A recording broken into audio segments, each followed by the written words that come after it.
Boa noite a todos. Sejam muito bem-vindos a mais uma noite de preces e vibrações do TCR Canto de Interlagos, essa casa de amor e de caridade.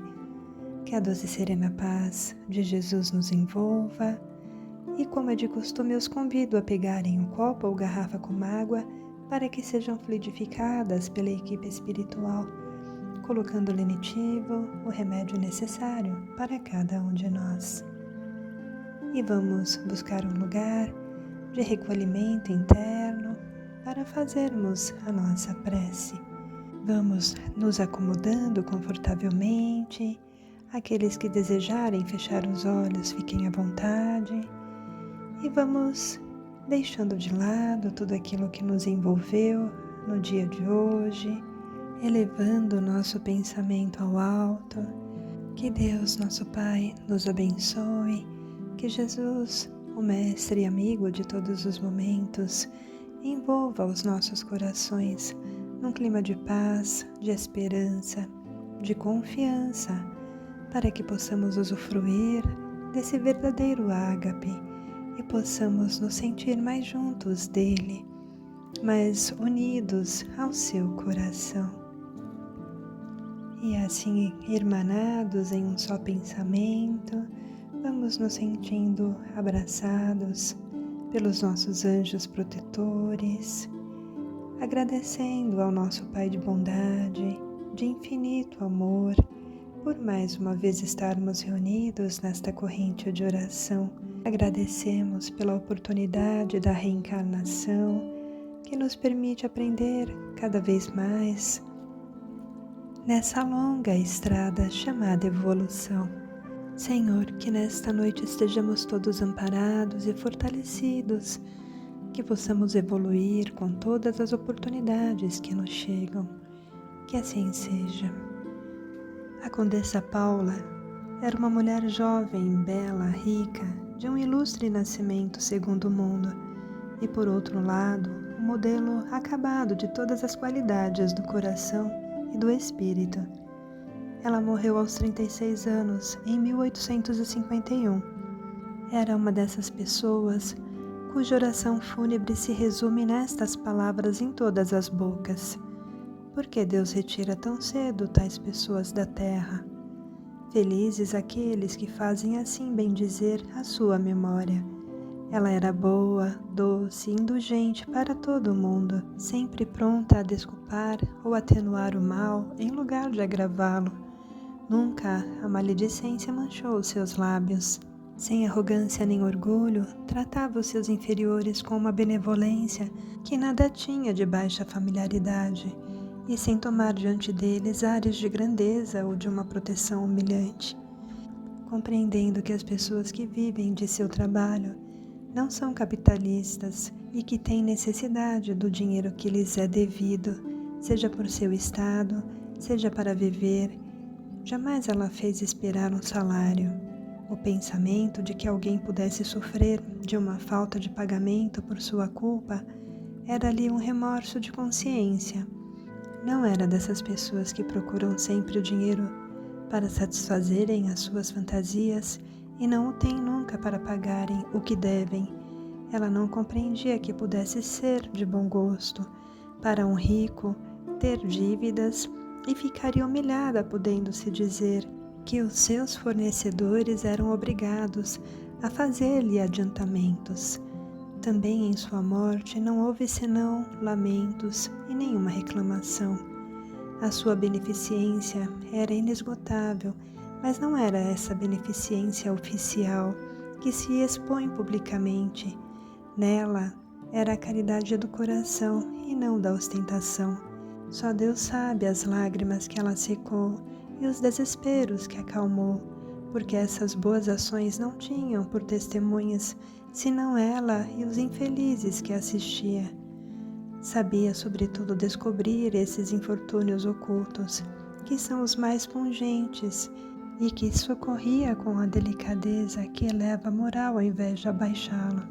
Sua posição e as altas funções de seu marido obrigavam-na a uma apresentação doméstica, a qual não podia infringir, mas em tudo satisfazendo as exigências de sua posição, sem mesquinhez, ali colocava uma ordem que, evitando os desperdícios ruinosos e as despesas supérfluas, permitia-lhes para isso bastar-lhe a metade do que custaria a outros, sem fazer melhor. Poderia fazer assim de sua fortuna uma parte maior para os necessitados. Para isso, separara um capital importante, cuja renda era designada exclusivamente para essa destinação, sagrada para ela, e a considerava como tendo-a de menos a destinar para a sua casa. Achava assim o meio de conciliar os seus deveres para com a sociedade e para com o infeliz. Evocada 12 anos depois de sua morte por um dos seus parentes iniciados no Espiritismo, ela deu a comunicação seguinte, em resposta a diversas perguntas que lhe foram dirigidas. Tendes razão, meu amigo, em pensar que sou feliz. Eu sou. Com efeito, além de tudo o que se possa exprimir, e todavia estou longe ainda do último grau.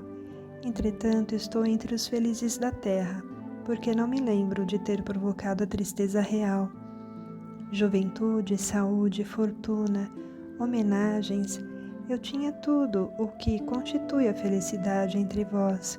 Mas o que é essa felicidade perto daquela que se saboreia aqui?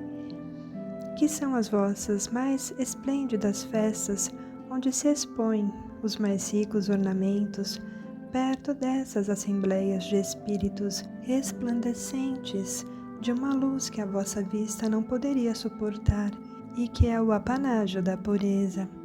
Quais são os vossos palácios e os vossos salões dourados perto das moradias aéreas, dos vastos campos do espaço matizados de cores que fariam empalidecer o arco-íris?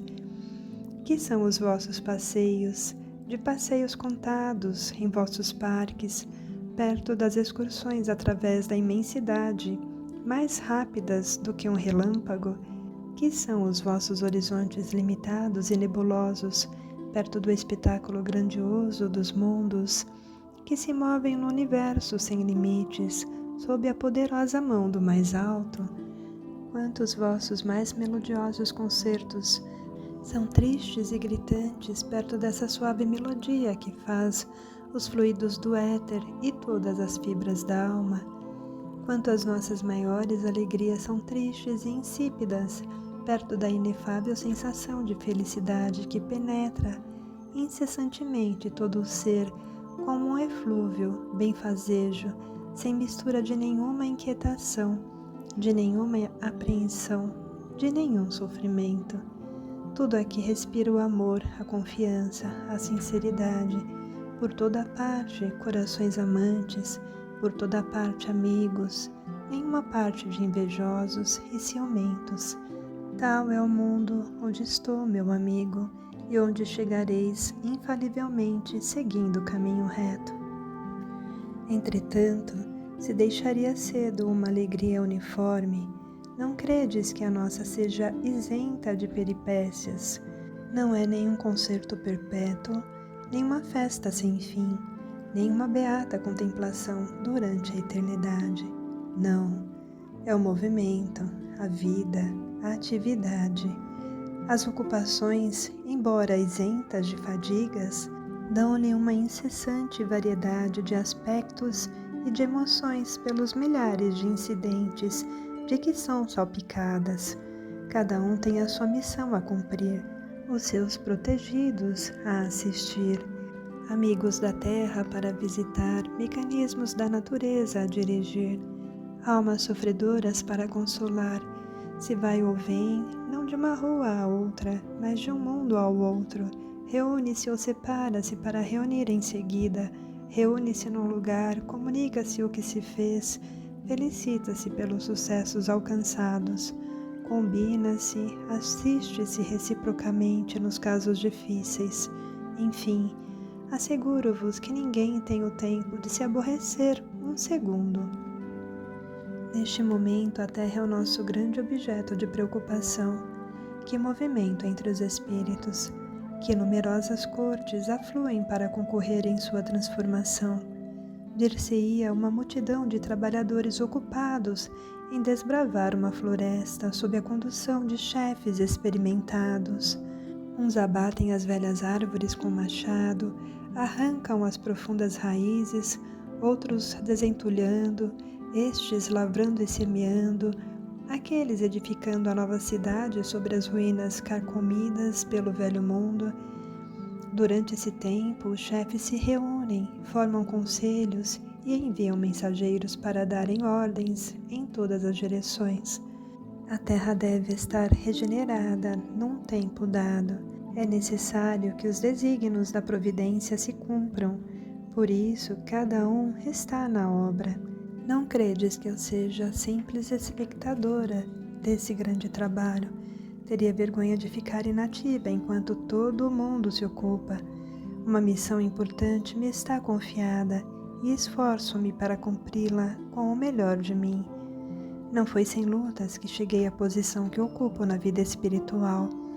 Crede bem que a minha última existência, por meritória que vos pareça, não bastou para isso. Durante várias existências passei por provas de trabalho e de miséria, que escolhi voluntariamente para fortificar e depurar a minha alma. Tive a felicidade de sair vitoriosa delas, mas restava-me uma a provar, a mais perigosa de todas, a da fortuna e do bem-estar material, de um bem-estar sem mistura de amargor. Aí estava o perigo. Antes de tentá-la, quis me sentir bastante forte para não sucumbir. Deus levou em conta as minhas boas intenções e deu-me a graça de sustentar-me.